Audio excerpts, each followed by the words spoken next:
እንደምናችሁ ሁላችሁንም በጌታችን በመድኃኒታችን በኢየሱስ ክርስቶስ ስም ሰላም እላችኋለሁ።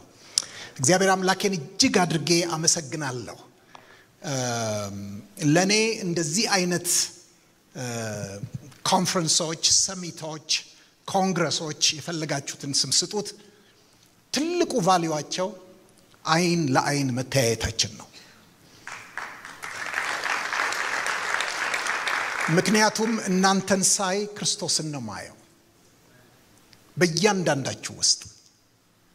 እርግጠኛ ነኝ በእነዚህ ቀናት ኤክስፒሪየንስ አድርጋችሁታል፣ ገናም ታደርጉታላችሁ። ይሄ ትልቅ ውጤት ነው በራሱ። ጌታን እጅግ አድርጌ አመሰግናለሁ። በጣም የማራቶን እድል ስለሌለኝ በ100 ሜትር ሩጫ ነው የሚሄደው። ስለዚህ ፈጥኜ ወደ መልእክቴ መግባት ፈልጋለሁ።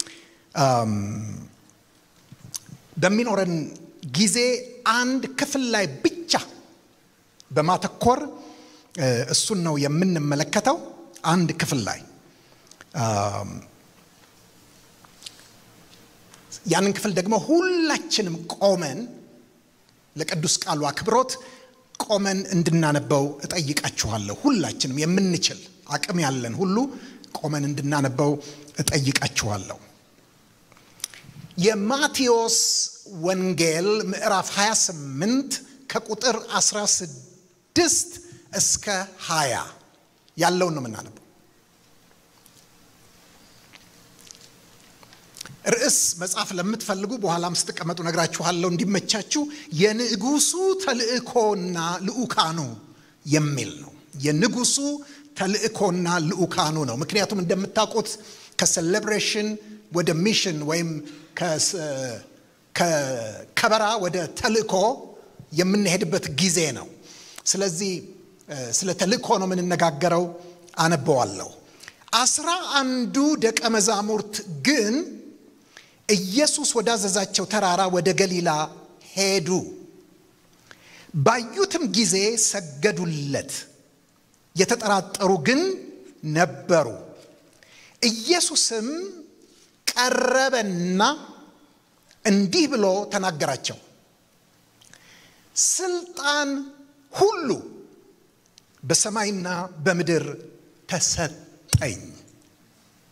እንግዲህ ሂዱና አሕዛብን ሁሉ በአብ በወልድና በመንፈስ ቅዱስ ስም እያጠመቃችኋቸው ያዘዝኳችሁንም ሁሉ እንዲጠብቁ እያስተማራችኋቸው ደቀ መዛሙርት አድርጓቸው።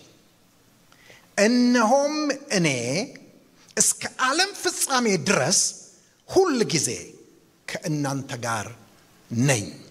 ይህ የጌታ ቃል ነው። እንጸልያለን። ቅዱስ አባት ሆይ እናመሰግንሃለን ስለዚህ መሰብሰብ፣ ስለዚህ የተከፈተ ሰማይ። ጌታ ሆይ ባሮችህን ክቡራን አገልጋዮችህን ከምስራቅ ከምዕራብ ከሰሜን ከደቡብ ስለጠራህ ጌታ ሆይ ደግሞም አንተ ከላይ ከሰማያት በመንፈስ በቅዱስ ቃልህ ልትናገረን ስለወደድክ አመሰግንሃለሁ። ጌታ ሆይ እኔን ደካማውን ሰው ቃልህን እንድናገር እርዳኝ። ጌታ ሆይ ቃልህን ለልባችን ልባችንንም ለቃልህ ክፈት። የቃልህ ሰሚዎች ብቻ ሳይሆን አድራጊዎች እንድንሆን እርዳን። በኢየሱስ ክርስቶስ ስም አሜን። ሃሌሉያ። እግዚአብሔር የተመሰገነ ይሁን። ይሄ ክፍል አሁን ያየነው ይሄ ክፍል የ33 ዓመታት ታሪክ መጨረሻ አይደል እንዴ? 33 ዓመት የሄደ ታሪክ ጌታ ኢየሱስ ክርስቶስ ልደት አንስቶ የሄደ መጨረሻ ነው፣ መዝጊያ ነው አይደል እንዴ? መደምደሚያ ነው። ግን በጣም የሚገርባችሁ መጨረሻ የሚመስል መጀመሪያ ነው። የኢየሱስ ክርስቶስን የ33 ዓመት ኑሮና ህይወትና አገልግሎት የሚደመድም ይመስላል። ነገር ግን የታላቁ ተልእኮ የወንጌል ስርጭት መጀመሪያ ነው። መደምደሚያ የሚመስል መስፈንጠሪያ ነው። ላውንቺንግ ፓድ ነው። እዚህ ጋር ነው የተጀመረው። አዎ በኢየሩሳሌም የነበረው አገልግሎት የሚያልቅ ወይም የዛ መጨረሻ ይመስላል። ነገር ግን ወደ ሰማሪያ፣ ወደ ይሁዳ፣ ወደ እስከ ዓለም ዳርቻ ድረስ የሚሄደው ተልእኮ መጀመሪያ ነው። ወገኖቼ ይህ ክፍል የታላቁ ተልእኮ መሰረት ነው። ይህንን በደንብ ከተረዳን፣ ይህን ክፍል በደንብ ከተረዳን ወገኖቼ ይህንን ተልእኮ ልንቀበል፣ የዚህ ተልእኮ መልእክተኞች ልንሆን እንችላለን። መልእክቴን ይህን ክፍል በሶስት ለመክፈል ሞክሬያለሁ ለአያያዝ እንዲያመቻችሁ። እንደምታውቁት ጥቂት ቁጥሮች ናቸው፣ 4 ቁጥሮች። ቅድመ ተልእኮ፣ የተልእኮ ሂደትና ድህረ ተልእኮ ብላችሁ ልትይዙ ትችላላችሁ እንዲያመቻችሁ። በእነዚህ 3 ማዕቀፎች ውስጥ ለምናየው በውስጣቸው ግን ወደ 3 ነጥቦች እንመለከታለን። ህይወታችንን እያየንበት እኛ የት ጋር እንዳለን ምን ማድረግ እንደሚገባን ተግባራዊ የሆኑ ነገሮችን እያያዝን እንሄዳለን። 11 ደቀ መዛሙርት ግን ይላል። ላስብላችሁ ባካችሁ እስቲ በሉት። ይህንን ስታነቡ ምን እንደሚሰማችሁ አላቅም። ጉድለት አይሰማችሁ? እስከዚህ ጊዜ ድረስ ስንት ነበር ሲል የነበረው ማቴዎስ ሲጽፍ? 12 ደቀ መዛሙርት 12 ደቀ መዛሙርት 12 እያለ ነው የመጣው። ለመጀመሪያ ጊዜ ነው 11 ደቀ መዛሙርት ግን ብሎ ያለው። ጉድለት እናያለን። ነገር ግን መጥፎ ጉድለት አይደለም፣ ልንቀበለው የሚገባ ጉድለት ነው። 12 ደቀ መዛሙርት ብሎ ይላል። ወገኖቼ ታላቁ ተልእኮ ምንድነው ካላችሁኝ፣ ኢን አ ነትሼል በአንድ ቃል አስቀምጠው ካላችሁኝ በኋላም በደንብ እንሄድበታለን። ታላቁ ተልእኮ ማለት ደቀ መዛሙርት ማፍራት ማለት ነው፣ ሌላ ነገር አይደለም። ሌሎች ሁሉ ደቀ መዛሙርት ለማፍራት ወደዚያ ግብ ለመድረስ መንደርደሪያዎች ናቸው፣ ማለፊያ መንገዶች ናቸው። አስፈላጊ ወሳኝ ግን ደግሞ መንገዶች ናቸው። ነገር ግን ዋናው ነገር ደቀ መዝሙር ነው። ስለዚህ ደቀ መዝሙር ለማፍራት ይሄን ተልእኮ ለመቀበል ህዝቦችን ኤትኖስ ብሔረሰቦችን የተለያየ ፒፕል ግሩፕስ የተለያየ ቋንቋ የሚናገሩ የተለያየ ባህል ያላቸው የተለያየ ኤትኖስ ያላቸውን ግሩፖች እኛ እያሉ ራሳቸውን የሚጠሩ እነሱ እያሉ ሌሎችን የሚጠሩ የህዝቦችን በሙሉ የመድረስ ተልእኮ ነው። ስለዚህ መጀመሪያ ደቀ መዝሙሩ ማን ነው የሚለውን በደንብ ማወቅ አለብን። አውቃለሁኝ ይሄንን ስንማረው ብቻ ሳይሆን ስናስተምረውም የኖርነው ነው። ነገር ግን ይሄንን በደንብ እንደገና ማየት የሚያስፈልገን ይመስለኛል። የጌታ ኢየሱስ ክርስቶስን ትምህርትና ኑሮ ለመከተልና ለመምሰል ህይወቱን የሰጠ ሰው ነው ደቀ መዝሙር። ስናየው እንደዚህ ቀላል ይመስላል። ብዙዎቻችን ሰርቲፊኬት ወስደናል አይደል? ደቀ መዝሙርነት ትምህርት ጨርሰን ሰርቲፊኬት ወስደናል። አንዳንዶቻችንም ሰርቲፊኬት አድለናል። ለነገሩ የደቀ መዝሙርነት የማያልቅ ትምህርት ነው፣ የህይወት ዘመን ትምህርት ነው። በሰርቲፊኬት ምንዘጋው አይደለም። ነገር ግን ብዙዎችን አስተምረናል። ግን ወገኖቼ ቀላል የሚመስል በጣም ግዙፍ የሆነ ግን መልእክት ነው። የጌታ የኢየሱስ ክርስቶስን አስተምህሮና አኗኗር ለመምሰል መከተል ነው። ደቀ መዝሙር ይሰራል፣ ይደረጋል እንጂ አይወለድም። ለዚህ ነው አሕዛብን ሁሉ በአብ ወልድ መንፈስ ቅዱስ ስም እያጠመቃችኋቸው ያዘዝኳቸውን ሁሉ እንዲጠብቁ እያስተማራችኋቸው ምን ያርጓቸው? ደቀ መዛሙርቴ አድርጓቸው የሚለው ደቀ መዝሙር የሚደረግ ነው፣ የሚሰራ ነው። እንዲሁ ዝም ብሎ የሚበቅል አይደለም። የእውነተኛ ደቀ መዝሙር ሞዴል ራሱ ጌታችን ኢየሱስ ክርስቶስ ነው። እኔን ያየ ማንን አያለ? አብን አየ። እኛም ደግሞ የሚያዩን ሰዎች እሱን ያየ ማንን አየ? ኢየሱስን አየ እንዲባል ነው። ሰዎች እኛን አይተው ኢየሱስ ክርስቶስን እንዲያዩ ነው። ደቀ መዝሙር ማለት ይሄ ነው። ጌታ ኢየሱስ ክርስቶስ ተልኮ የመጣው ደቀ መዝሙር የሚላክ ነው። ስለዚህ ሞዴል አለን። ወገኖቼ ደቀ መዝሙር ማድረግ የሚችለው ደቀ መዝሙር የሆነ ብቻ ነው።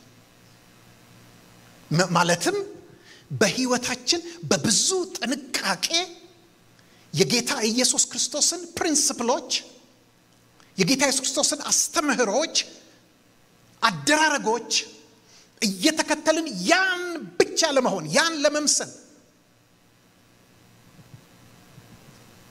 መጣር። ደቀ መዝሙር ካልሆን ደቀ መዝሙር ማድረግ አንችልም። ወገኖቼ ይሁዳ ነው የጎደለው። ሁላችንም እንደምናውቀው 11 ያደረገው እሱ ነው። ይሁዳ ደቀ መዝሙር አልነበረም፣ በፍጹም አልነበረም።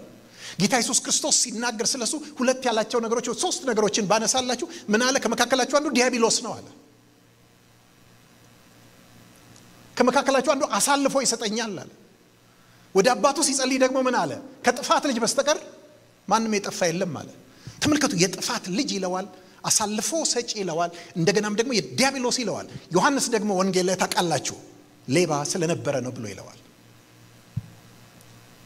ስለዚህ ጌታ ኢየሱስ ክርስቶስ ይሄንን ተልኮ ሲሰጥ የተቀነሰ የጎደለ ቢኖር ይሁዳ ነው። የጎደለ ቢሆን ደቀ መዝሙር ያልሆነው ነው። ወገኖቼ ልንገራችሁ፣ ቤተክርስቲያን ለታላቁ ተልእኮ ዝግጁ የምትሆነው እንዲሁ አበሻውን፣ ኢትዮጵያውን፣ ኤርትራውን ብቻ አይደለም ወገኖቼ። በዙሪያችን ያለ የሰው ዘር በወንጌል እንዲደረስ በሩቅ ስፍራ ያሉ ከዚህ ቀደም ወንጌልን ያልሰሙ ይሄን እድል ያላገኙ መልካሙን መንገድ ማን ያሳየናል ብለው የሚጮሁ እንዲደረሱ እንዲድኑ ካስፈለገ ወገኖቼ ከቤተ ክርስቲያን ውስጥ መጉደል ያለበታል። መጉደል ያለበታል። ይሄን ልበላችሁ ወገኖቼ፣ ስለ ገንዘብ የምናስብ የምንጨነቅ ከሆነን፣ ስለ ስልጣን፣ ስለ ስምና ዝና፣ ስለ ጥቅም፣ ስለ ክብር፣ ስለ ማንነት በጣም የምንጨነቅ የምናስብ፣ በእነዚህ ጉዳዮች የምንጣላ የምንጠላላ፣ የምንከስ የምንካሰስ ከሆነን ወገኖቼ ደቀ መዛሙርት አይደለንም። ስላልሆነ ደቀ መዝሙር ማፍራት አንችልም። ስለዚህ ታላቁ ተልእኮ ለኛ አይደለም። ታላቁ ተልእኮ በታይትል የሚሰጥ አይደለም። ታላቁ ተልእኮ በአገልግሎት ዘመን ርዝማኔ የሚሰጥ አይደለም።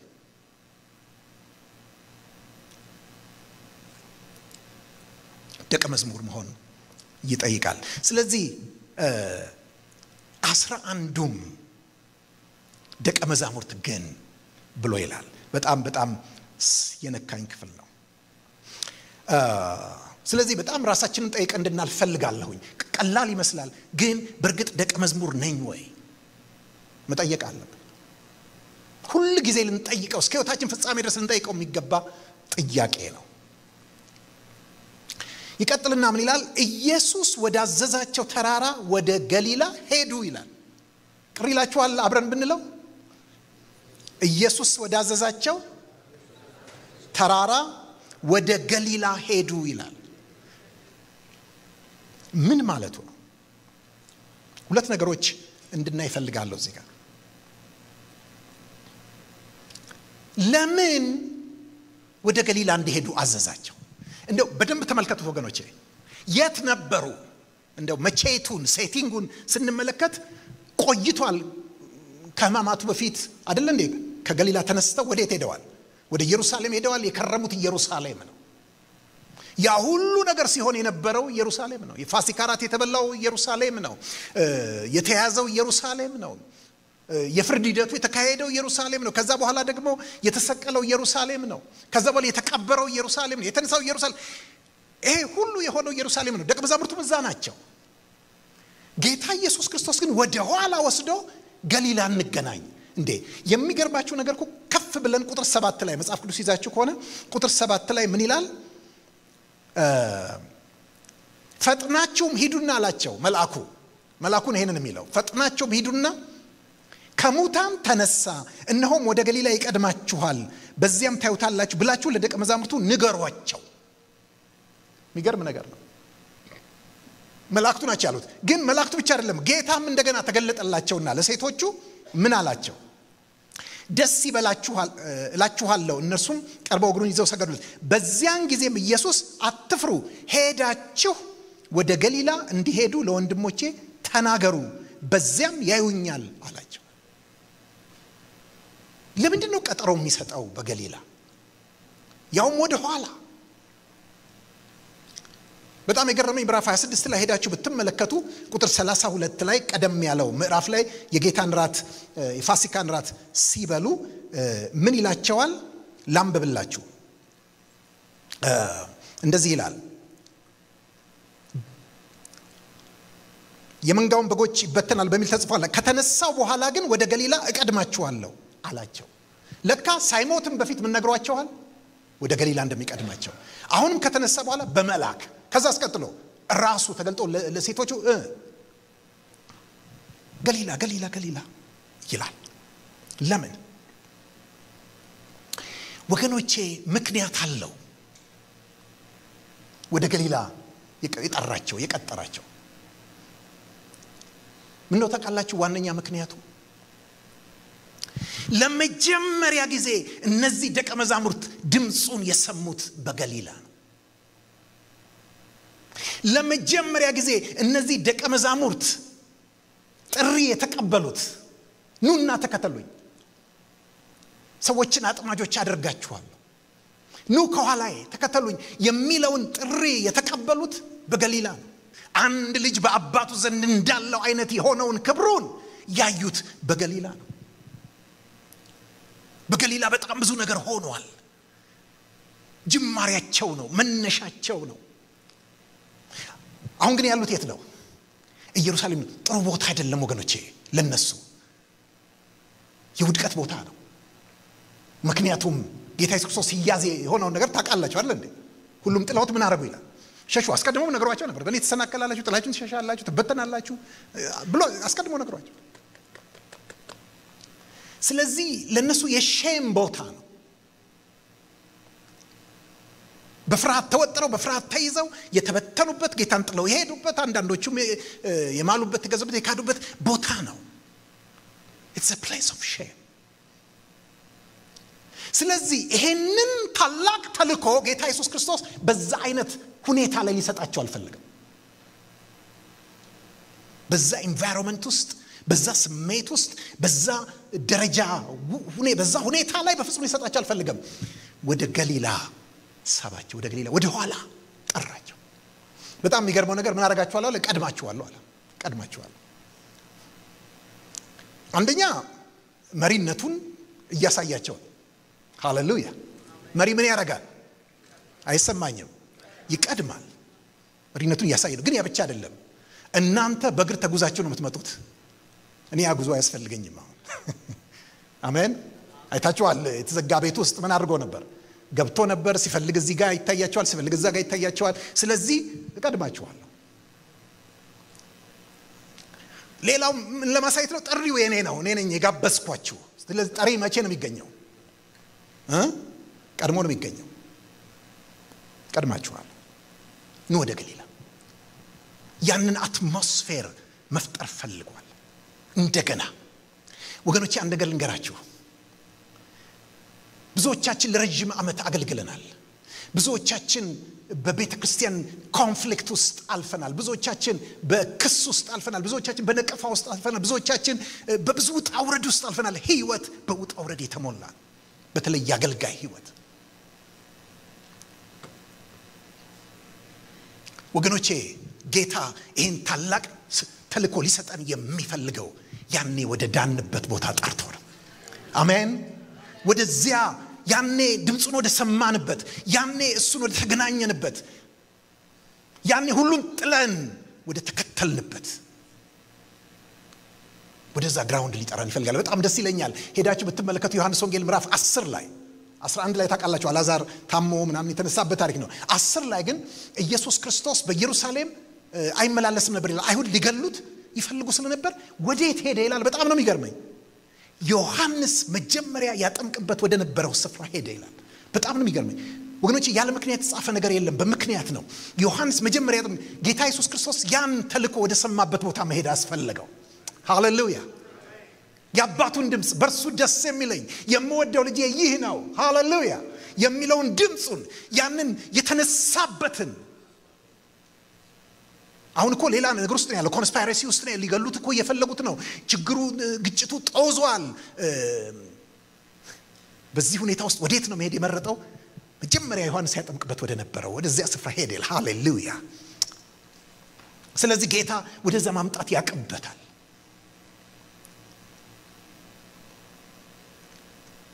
ወገኖቼ የት ጋር ነው ያላችሁት? ምንም ያህል ርቃችሁ ተጉዛችሁ ቢሆን፣ ምንም ያህል ተስፋ በሚያስቆርጡ በሚያሳዝኑ በሚያደክሙ ልብ በሚያዝሉ ሁኔታዎች ውስጥ ብትሆኑ እኔ ነግራችኋለሁ ጌታ አይተዋችሁም። ነገር ግን ወደዚያ መጀመሪያ ፍቅሩን ወደ ቀመሳችሁበት፣ መጀመሪያ ድምፁን ወደ ሰማችሁበት፣ መጀመሪያ ጥሪን ወደ ተቀበላችሁበት ወደዛ ሁኔታ ውስጥ ጌታ ማምጣት ይችላል። ስሙ የተባረከ ይሁን። ወገኖቼ ጌታ ወደ ኋላ ሊመልሰን ይፈልጋል። እኔ ብዙ ጊዜ በህይወቴ በጣም ቻሌንጅ ሲገጥመኝ፣ ነገሮች ሁሉ ዝም ሲሉብኝ፣ ሰማይ ናስ ምድር ብረት ስትሆንብኝ ይገባችኋል። ሁልጊዜ በጸሎቴ ወዴት እንደምሄድ ታውቃላችሁ? ወደ ጅቡቲ ነው መሄደው። እኔና ፓስተር ማሞ ወደ ዳንበት። ዋው! ፓስተር ማሞ አትሄድም እንደዚህ? በጣም ነው መሄደው። እኔ እሄድና ያንን ጊዜ አስባለሁኝ። ማይ ጉድነስ እንዴት እንደምነሳ ልነግራችሁ አልችልም። ጌታ እንዴት እንደጠራኝ፣ ጌታ ያ ፍቅሩ፣ ያ ምህረቱ፣ ያ ርህራሄው፣ ያ የልጅነት ፍቅር ሃሌሉያ ወገኖቼ። እግዚአብሔር ወደ ልጅነት ፍቅር ይመልሰን። ወደዛ መነቃቃት ውስጥ እግዚአብሔር ያስገባን። ክብር ለስሙ ይሁን።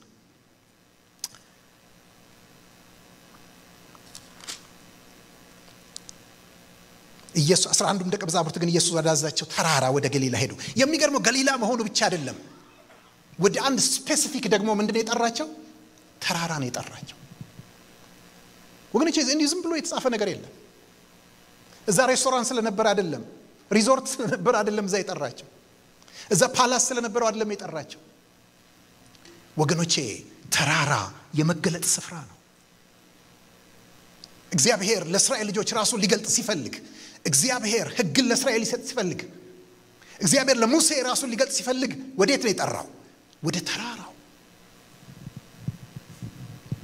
ኤልያስ በደከመ ጊዜ፣ ተስፋ በቆረጠ ጊዜ፣ አለቀ በቃ እኔ ከአባቶቼ አልበልጥም እንዴ ውሰደኝ ብሎ ባለበት ጊዜ እግዚአብሔር ቀስቅሶ አብልቶ አጠጥቶ ወዴት ነው የወሰደው? ወደ ተራራ።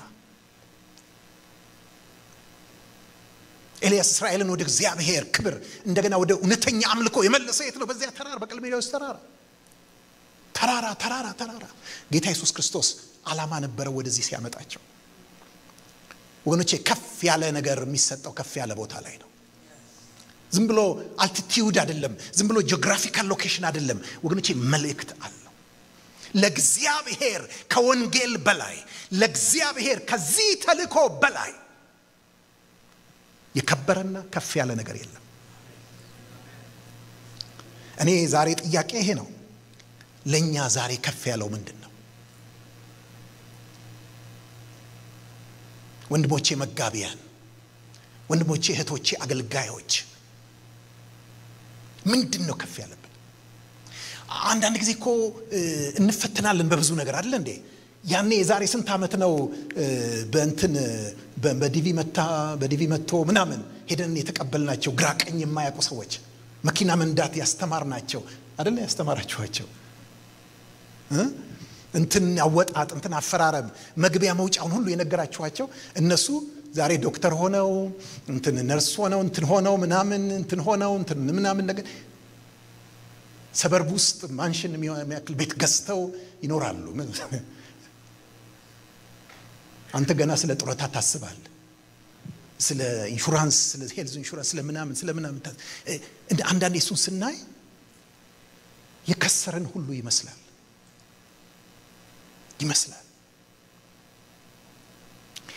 ወገኖቼ ነግራችኋለሁ፣ ታላቅ ተልእኮ፣ ከፍ ያለ ተልእኮ ከፍ ያለ ቦታ ላይ ይሰጣል። ወገኖቼ ለእግዚአብሔር አልቲሜት ከፍታ የወንጌል ተልእኮ ነው።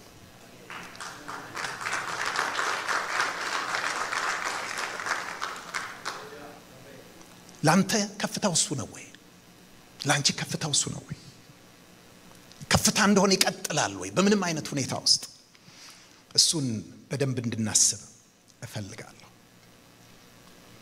11ዱም ደቀ መዛሙርት ግን ጌታ ኢየሱስ ወደ አዛዥ ተራራ ወደ ገሊላ ባዩትም መጡ፣ ሄዱ፣ ባዩትም ጊዜ ሰገዱለት። የተጠራጠሩ ግን ነበሩ። ብዙ የተባበራችሁኝ አልመሰለኝም፣ ግን ማስባሉን ግን ወድጄዋለሁ እኔ።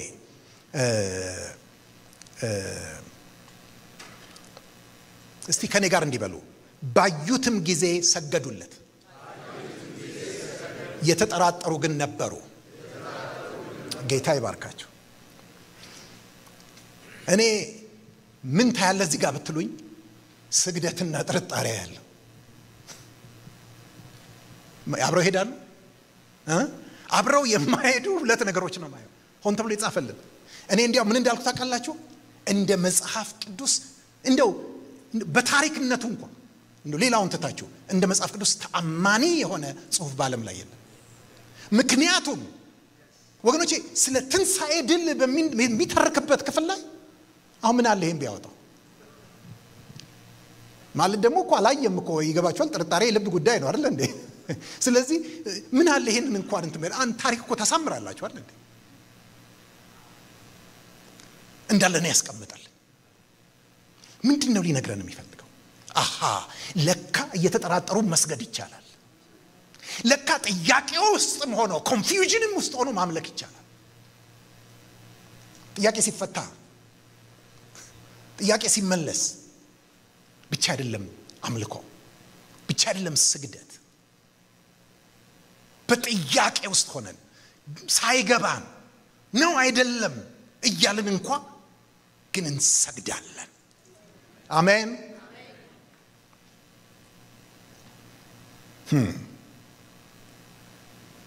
አቃለሁኝ ብዙዎቻችን ፈርድባቸዋለን አይደል እንዴ? ጌታ ኢየሱስ ሲነግራቸው አለ የከረመው እንትን ሲያስተምራቸው አለ የከረመው ደግሞ ያዩ ምናምን ብዙ ነገር እንላለን። እባካችሁ አንፍረድባቸው ወገኖች። ይሄ የማንነት ችግር አይደለም፣ ድካም ነው። ሰው የማንነት ችግር ሲኖርበት ነው እንደ ይሁዳ ችግሩ።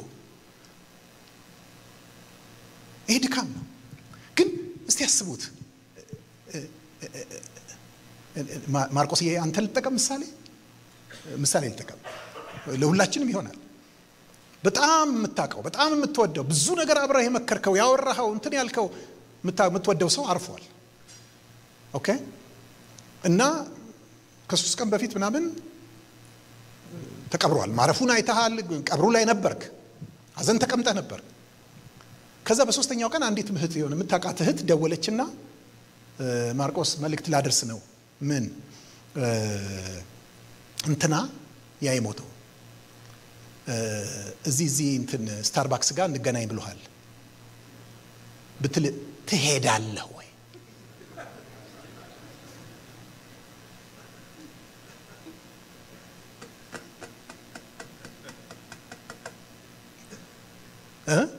አትሄድም? እስቲ እናንተ ልስማችሁ ባካችሁ።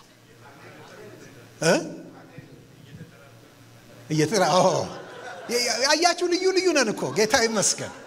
ልዩ ነን። አንሄድም አለ ማመንታታል፣ እየተጠራጠርን እንሄዳለናል። ብዙ ነገር ነው ያለው ወገኖች። እኔ አልሄድም። ቀብር ላይ ነበርኩ።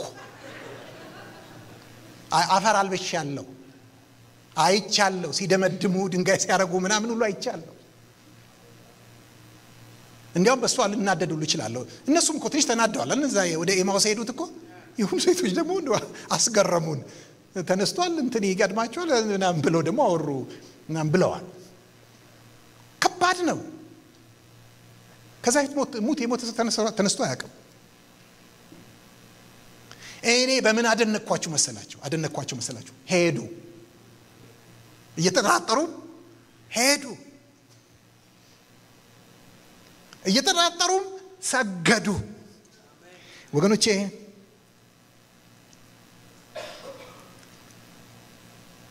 ይሄ ድካማቸው ይሄን ታላቅ ተልእኮ ከመቀበል አላገዳቸው። ጌታ ኢየሱስ ክርስቶስም በዚህ ምክንያት ብሎ ከዚህ ታላቅ ክብር አላጎደላቸው። አንድ ነገር ልንገራችሁ ወገኖቼ፣ ታላቁ ተልእኮን የምንቀበል ታላቁ ተልእኮን የምንሰራው ታላቅ ስለሆነን አይደለም፣ ከነድካማችን ነው፣ ከነውስንነታችን ነው።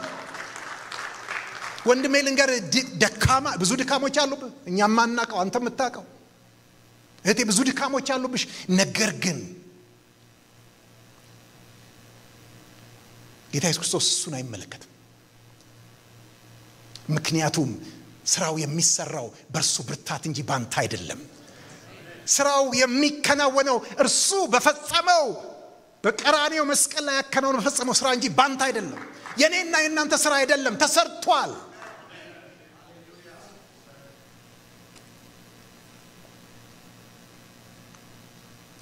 ጌታ ዛሬም ከነድካማችን ከነውስንነታችን ተልእኮውን በእኛ ይፈጽማል። ለምን ካላችሁኝ what matters is not ability but availability. Amen. Are we available? ባለን ቦታ ነን? በስፍራችን ነን? Are we available? He is able. ቶሎ ወደ ተልእኮ ሂደት ልግባ። የተልእኮውን ሂደት ስንመለከት እንዲህ አላቸው፣ ኢየሱስም ቀረበና ስልጣን ሁሉ በሰማይና በምድር ተሰጠኝ። እንደ ልማዴ ላስብላችሁ ነው። ከኔ ጋር በሉት፣ ኢየሱስም ቀረበና ስልጣን ሁሉ በሰማይና በምድር ተሰጠኝ።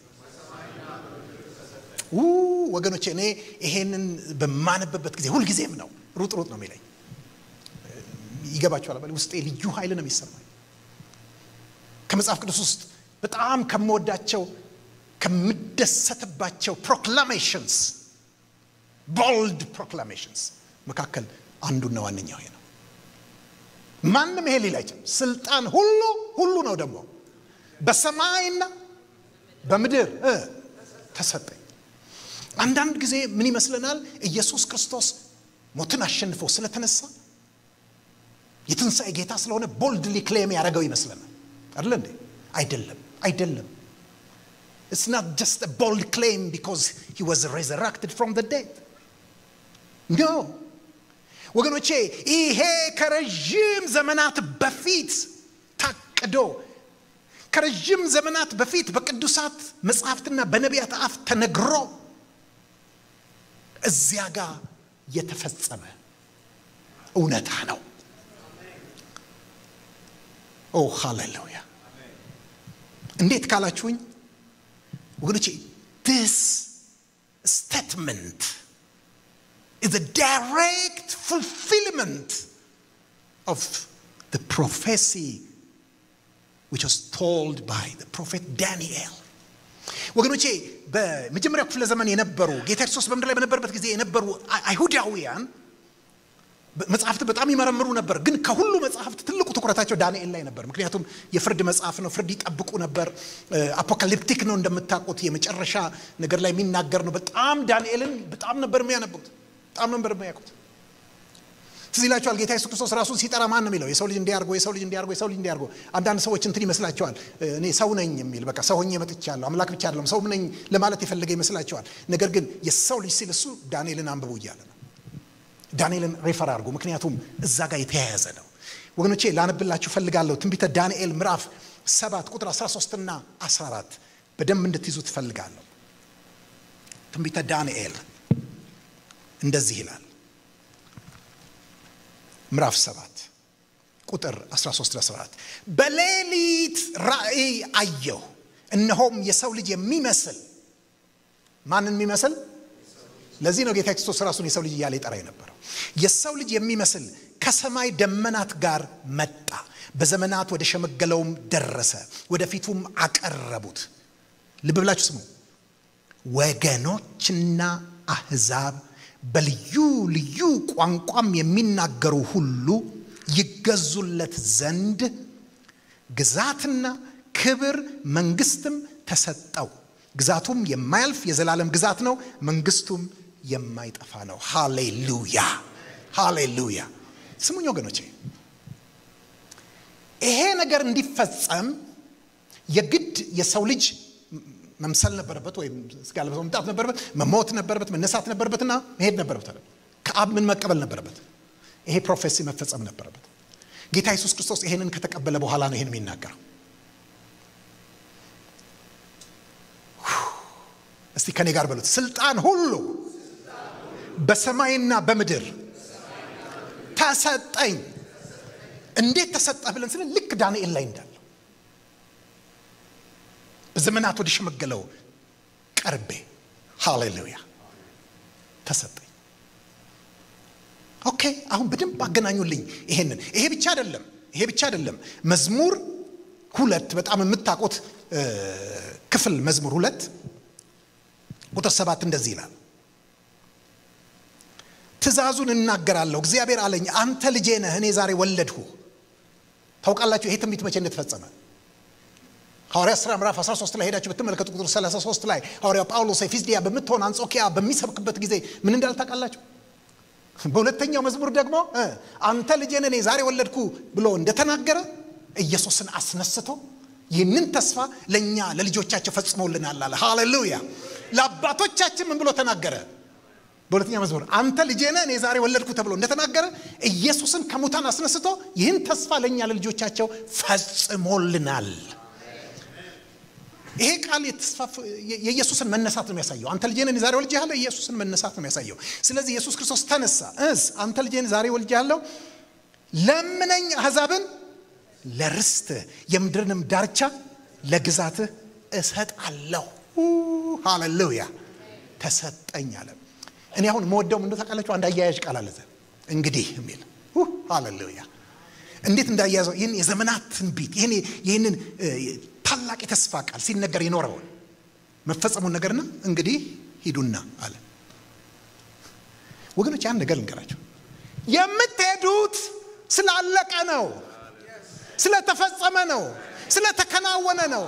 የሚከለክላችሁ የለም፣ የሚያግዳችሁ የለም፣ የሚገድባችሁ የለም። ሂዱና ይሄን አርጉልኝ አላልኩም ወገኖች። ያን ነገር ልንገራችሁ፣ ይሄ የሚሊተሪ ማርሽ እንትን አይደለም ማለት ለመዋጋት የውጊያ እንትን አይደለም። ይሄ የድል መልእክት ነው። ጦርነቱ ምን ሆኗል? አልቋል። ውጊያው ምን ሆኗል? ተደምድሟል። ድል ነስቻለሁ። ስለዚህ ይሄንን ጠላትን ያባረርኩበትን ነፃ ያወጣሁበትን ቦታ ሂዱና ምን አርጉልኝ?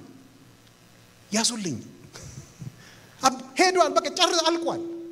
ተሰጥቶኛል ስልጣኑ ሁሉ። የስልጣኑ ምንም የሚያደርግ ነው።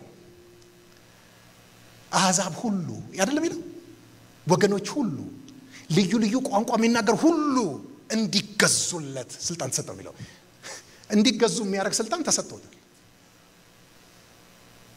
ስለዚህ ምንም ጥያቄ የለም፣ ስትሄዱ ይገዙላችኋል። ድል ነስቶ ጨርሶ ምርኮ በዝብዙ ነው ያለው እንጂ ተዋጉና አሸንፉልኝ አላለም። ወገኖች ይሄ ሲገባን ይሄ ታላቁ ተልኮ እንዴት የሚቻል እንዴት ዱአብል እንዴት አቺቭ ሊደረግ የሚችል እንደሆነ በደንብ ይገባናል። እንግዲህ ሂዱና ሁለተኛው በደንብ ልንረዳው የሚገባ ነገር ወገኖች፣ ስለዚህ ተልኮ አንድ ትእዛዝ ብቻ ነው ያለው። ስለ ሰዋሰው ልንገራችሁ፣ ስለ ግራመር። በግራመር ህግ ካነበብ ነው አንድ አዛዥ 3 አጋዥ ግሶች ነው ያሉት። ልድገምላችሁ። በሰዋሰው ህግ ምን ግሶች አሉ አይደለ? ምን የሚባሉ አዛዥ ግሶች አሉ፣ አጋዥ ግሶች አሉ። ያንን አዛዡን የሚያግዙ ማለት ነው። ከዚህ በፊት እንደዚህ አድርጌ ያውቃለሁ። ደሬ አንድ ጊዜ ነው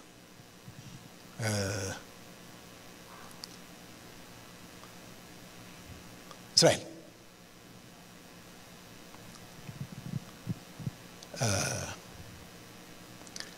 እስሩ ሂድና ውሃ አምጣልኝ። ደሬ ሂድና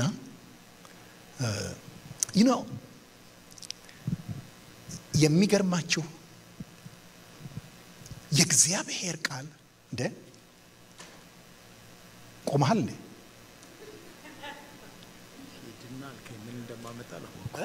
ሂድና አልከኝ ምን ግን እንደማመጣ አላወቅኩ። ጌታ ይባርክ። አሜን። እስራኤል ውሃውን ጋብዣለሁ። ተመልከቱ፣ ሂድ ትእዛዝ ነው አይደል እንዴ? ሂድና ግን ምን አይደለም? ትእዛዝ አይደለም።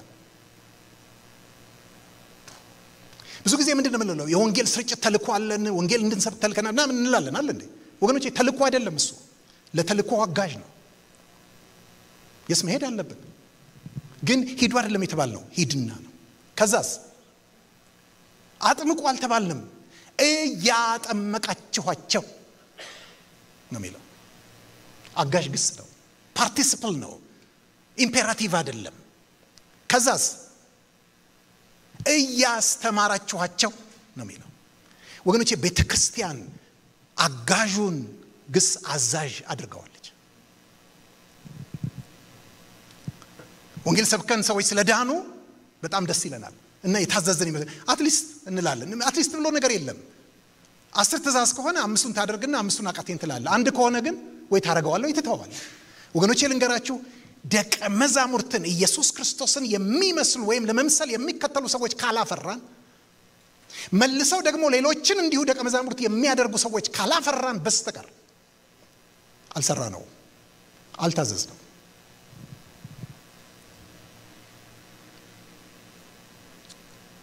እያስተማራችኋቸው ይላል። የሚገርማችሁ ነገር እያስተማራችኋቸው የሚለውን ሄዳችሁ ብትመለከቱት በደንብ የሚገርም ነገር ይናገራል። ዛጋ ምን እንደሚል ታውቃላችሁ?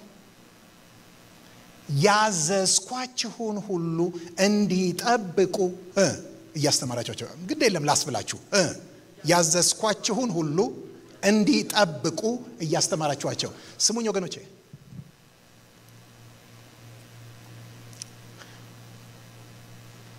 ካሪክለም ተሰጥቶናል፣ ስርዓተ ትምህርት ተሰጥቶናል አይደል እንዴ? እዚህ ተልኮ ውስጥ ምን አለ? ካሪክለም አለ የለም? አለ። ግን አንድ ነገር ልንገራችሁ፣ ኤዲቶሪያል ላይሰንስ ወይም ደግሞ ኤዲት የማድረግ መብት ግን አልተሰጠንም። ዛሬ ብዙዎች የጌታን ትምህርት ምን እያደረጉ ነው ያሉት? ኤዲት እያደረጉ ነው ያሉት። አንዳንድ ጊዜ ይገርመኛል። እንዲያውም እየመረጡ ያላለውን ያላዘዘውን ነው የሚያስተምሩት። ወገኖች ካሪክለም ተሰጥቶናል። ያዘዝኳችሁን ሁሉ ነው ያለው። በቃ ምን ያስፈልጋል? ትምህርት መንደፍ ያስፈልገን፣ ትምህርት መቅረጽ እንት ማለት ያስፈልገን፣ እንት ማለት አያስፈልገንም ወገኖቼ። የሚያስፈልገን አዟል። በቃ ምንድነው ያዘዘው? ያዘዝኳችሁን ሁሉ። ሌላው ደግሞ እንዲያውቁ አይደለም አስተምሯቸው የሚለው፣ እንዲጠብቁ። አቤት ወገኖቼ፣ ማሳወቁ ራሱ እኮ ተራራ ነው አይደል እንዴ? ምክንያቱም ዛሬ እኮ ስብከቶቻችን መድረኮቻችን ስትመለከቱ እኮ እኛ ተናግረን እንወርዳለን። ሞኖሎግ ነው፣ ዋን ዌይ ኮሚኒኬሽን ነው። ስለዚህ ሰውየው ምን ገባው ምን አልገባው ምንም እናውቀው ነገር የለም። እንዲያውቁ ማድረግ እንኳን ተራራ ነው። ነገር ግን እንዲጠብቁ ብሎ ይላል። ወገኖቼ ይሄን ብያችሁ ይሄን ነጥብ ልጨርስ። እባካችሁ በአባላት ከመርካት እንውጣ። የቤተ ክርስቲያን አባላት ሰብሳቢ ከመሆን እንውጣ። ደቀ መዛሙርት እናፍራ። ጌታን እንምሰል፣ እንጣጣር። ማንናችንም ፐርፌክት አይደለንም። እኔ 38 ዓመት ጌታን ስከተል 35 ዓመት በአገልግሎት ወገኖቼ እነግራችኋለሁ፣ በጣም ብዙ ጌታን የማልመስልበት ደካማ ጎን አለኝ። ግን መንገዱ ላይ ነኝ። ቢቻለኝ እሮጣለሁ፣ ቢያቅተኝ እራመዳለሁ፣ ቢያቅተኝ እድሃለሁ፣ እሳባለሁ። ነገር ግን ዓላማዬና ግቤ አንድ ነው። እሱም ኢየሱስ ክርስቶስን መምሰል። በሐሳብ፣ በስራ፣ በኑሮ፣ በንግግር፣ በሁለንተና ኢየሱስ ክርስቶስን መምሰል። ስለዚህ ወገኖቼ አንድ ነገር ልንገራችሁ። እኔ ለምንድነው ከድሮ ጀምሮ ጠየቃለሁ፣ ቤተክርስቲያን ለምንድነው ያልጀመርከው? ይሄ ስልት ያለ በጣም እድሜ ጠገብ ጥያቄ ነው እኔ ጋር። አንዱን ምክንያት ልንገራችሁ። አንዱ ምክንያት እኔ ፍርሃ ማለት ብከፍት ሰዎች ይመጣሉ ነው ፍርሃቴ። አይገርማችሁም? ምናልባት አንዳንድ ሰዎች ይመጡልኝ ሊሆን ይችላል። እኔ ደግሞ ፍርሃቴ ይመጣሉ። ግን የሚመጡት ከአዲስ ልደት ነው፣ ከመለኮት ነው የሚመጡት፣ ከፎር ኮርነርስ ነው የሚመጡት። ይገባችኋል አባለ እኔ ሰፈር ካሉ ቸርቾች እና ሰራው ልል ነው። ባህር ላይ ሆኜ አሳ የሞላበት ባህር ውስጥ አሶች የሚጋፉበት ባህር ውስጥ ሆኜ እኔ ከታንኳ ላጠምድ ነው ከባልንጀሮቼ ታንኳ። ያሁኑ ዘመንማ ሰዎች አይናውጣ ናቸው። ከታንኳ አይደለም ከመጥበሻም ያጠምዳሉ። ወፍራም አሳ ከሆነ በተለይ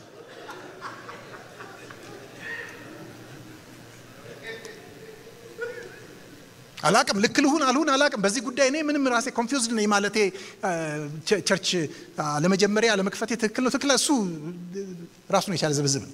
ግን ምክንያቱም ምንድነው ብትሉኝ በፍርሃቴ ይሄ ነው። ይመጣሉ ሰዎች ግር ብለው እና ከዛ ጌታ ሰበሰብኩ ልልለው ነው፣ አጋባው ልልለው ነው። ወገኖቼ እባካችሁ ቲፎዞ ከማፍራት እግዚአብሔር ያውጣችሁ። ደጋፊ፣ አሳቢ፣ አዛኝ፣ ራሪ በቃ ሚራሩልኝ የሚያዝኑልኝ እንትኖችን ብሎ ቲፎዞ ጠብ ከተነሳ የሚደባደቡልኝ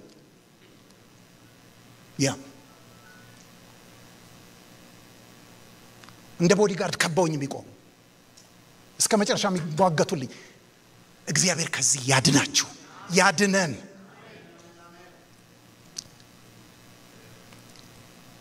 ኦኬ ወደ መጨረሻው ደርሻለሁ። ድህረ ተልኮ ደግሞ የሚባል ነገር አለ እንዴ? ተልኮ ድህረ አለው እንዴ? ከተልኮ በኋላ የሚባል ነገር አለ እንዴ ልትሉኝ ትችሉ ይሆናል። ግን አንድ ነገር ልንገራችሁ ስለ ተልኮ ጌታ የሚለውን ልንገራችሁ። እነሆም እኔ እስከ ዓለም ፍጻሜ ድረስ ሁሉ ጊዜ ከእናንተ ጋር ነኝ። ግድ የለም ስለጀመርኩት ላስጨርሳችሁ። የመጨረሻው ነው ይሄ። አብረን እንበለው። እነሆም እኔ እስከ ዓለም ፍጻሜ ድረስ ሁሉ ጊዜ ከእናንተ ጋር ነኝ። ወገኖቼ ተልኮ አያልቅም። ምክንያቱም እስከ ዓለም ፍጻሜ ነው። ጌታ እኮ ይሄንን ሲነግራቸው እኮ እስከ ዓለም ፍጻሜ እንደማይቆዩ እያወቀ ነው። አንተ ግን ታልቃለህ፣ እኔ ግን አልቃለሁ አይደል እንዴ? የኛ የምድር ሩጫ ያልቃል አያልቅም? ነው እንዴት ነው ተዋችሁት እንዴ? እሱን ነገር ያልቃል። ተልኮ ግን ቀጣይ ነው።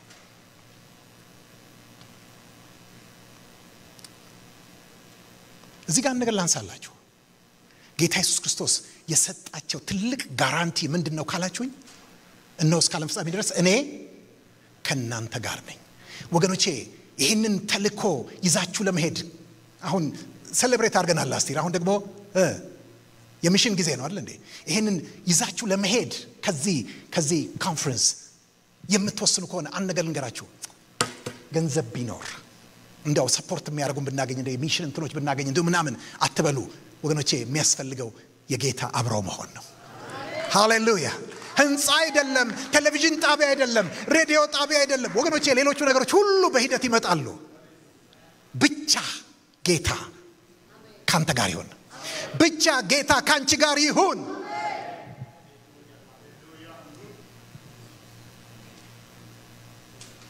ወገኖቼ ሌላው እስከ ዓለም ፍጻሜ ድረስ የሚቀጥል ነው ተልኮ። ስለዚህ የሆነ ቦታ ላይ ዝም ብለን መንገታገት የለብንም። ቆም ብለን ለሚቀጥለው ትውልድ ዱላውን ማቀበል መቻል አለብን። ምክንያቱም ነገር ቀጣይ ነው። በእኔ ዘመን ብቻ የሚያልቅና የሚጠናቀቅ አይደለም። ይጨርሰኛል እንጂ አልጨርሰው። እኔ አልፋለሁ፣ ተልኮ ግን ይቀጥላል። ስለዚህ መፍትሄው ምንድነው ወገኖቼ? ስለ ቀጣዩ ትውልድ እናስብ። ብዙዎቻችን እዚህ ቅድምም ሲባል ነበር ከ50 በታች በላይ ነን። እርግጠኛ ነኝ ጋይ ሰይፍም ከ50 በላይ ነው። ከ50 በላይ ነን። ስለዚህ ወገኖቼ ቀጣዩ ቀጣዩን ትውልድ እናስብ። ይሄ የተልእኮ አንዱ ክፍል ነው። ጌታ ኢየሱስ ክርስቶስ ከዚህ ዓለም የሚሄድበት ሰዓት እንደደረሰ አውቆ በዚህ ዓለም የነበሩትን የወደዱታቸውን ወዳጆቹን እስከመጨረሻው እናርጋቸው ወደዳቸው ይልና ከዛ ምን እንደሚል ታውቃላችሁ? ፐብሊክ ሚኒስትሪውን እዚህ ጥቅስ ጋር አቆሞ ወደ ደቀ መዛሙርቱ ብቻ ሲያተኩር ታያላችሁ። ታስታውሳላችሁ ሐዋርያው ጳውሎስ ከመሰዋቱ አስቀድመው ለጢሞቴዎስ ሁለተኛ ጢሞቴዎስ ሲጽፍለት እናያለን። ይህንን ከኔ ሰማኸውን ለታመኑ ሰዎች ሃሌሉያ አደራ ስጥ። ወገኖቼ እባካችሁ ስለ ወጣቶች እናስብ። ማንም ምሳሌ ሊሆናቸው የሚችል የለምና ክርስቶስን መምሰልና ይሄንን ተልእኮ መፈጸምን ምሳሌ ሆነን እናሳያቸው። ኢየሱስ ጌታ ነው። ኢየሱስ ጌታ ነው። ቆመን እንጸልይ። እግዚአብሔር ተናግሮኛል ዛሬ ምሽት የሚል ሰው አለ? የቃሉ ድምጽ ወደኔ መጥቷል የሚል አለ? ካላ አንድ ላይ ቆመን እንጸልያለን። ቆመን እንጸልያለን። ሃሌሉያ።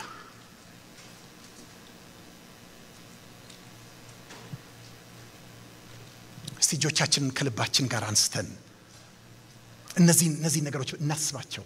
ለሁለት ለሶስት ደቂቃ እናስባቸው። ምንድነው ደቀ መዝሙር ያልሆነ ነገር ከኛ ይጉደል። ሃሌሉያ ይጉደል። ወገኖቼ ድካማችን ከዚህ ተልእኮ አያግደንም። ከነማንነታችን ጌታ ይጠቀምብናል። አንዳንዴ ሳይገባንም አንዳንድ ጊዜ ጥያቄ የሆነብን ግር እያለንም እንኳን እንስገድ፣ በቦታው እንገኝ። ወገኖቼ ለኛ ከሁሉ በላይ የከበረ ከፍታ የወንጌል ተልእኮ እንደሆነ እናስብ። ወገኖቼ ተልእኮ ዋናው ደቀ መዝሙር ማድረግ እንደሆነ ልብ እንበል። ጌታ ከኛ ጋር ካለ ሁሉ ይሆናል፣ ሁሉ ይከናወናል። ስልጣን በሰማይና ምድር ስልጣን ሁሉ ተሰጥቶታል። ስለዚህ እኛ ሄደን ሰዎችን መሰብሰብ ብቻ ነው፣ መንገር ብቻ ነው፣ መጋበዝ ብቻ ነው። ከተማው ተለቋል። ሃሌሉያ ሃሌሉያ ሃሌሉያ። በዚች ከተማ የሚድኑ ብዙዎች አሉኝና አትፍራ፣ ዝም ብለህ ተናገር አለ።